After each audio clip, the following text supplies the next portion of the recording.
രാജ്യത്തെ തൊഴിൽ സേനയ്ക്ക് ഒരു നവയുഗത്തിന്റെ ആരംഭം കുറിച്ചുകൊണ്ട് 4 ലേബർ കോഡുകൾ നിലവിൽ വന്നു.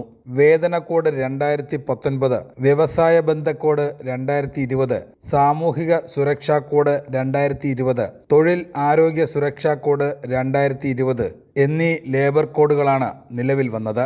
എല്ലാവർക്കും മിനിമം വേതനം, ലിംഗ വിവേചനമില്ലാതെ സ്ത്രീക്കും തുല്യവേതനം, നിയമന കത്തുകൾ നിർബന്ധം, അധിക ജോലി സമയത്തിന് ഇരട്ടി വേതനം, ഗിഗ് പ്ലാറ്റ്ഫോം തൊഴിലാളികൾക്കും സാമൂഹിക സുരക്ഷ, നിശ്ചിത കാലയളവിലേക്ക് മാത്രം ജോലിക്കെടുക്കുന്ന തൊഴിലാളികൾക്കും സ്ഥിര തൊഴിലാളികൾക്കുമുള്ള വേതനം ലഭിക്കുന്നത്, കൂടാതെ 1 വർഷം പൂർത്തിയാക്കിയാൽ ഗ്രാറ്റുവിറ്റിക്ക് അർഹത എന്നിങ്ങനെ സമഗ്ര പരിഷ്കാരങ്ങളാണ് പുതിയ ലേബർ കോഡിൽ കൊണ്ടുവന്നിട്ടുള്ളത് എന്ന് ESI ജോയിന്റ് ഡയറക്ടർ അറിയിച്ചു.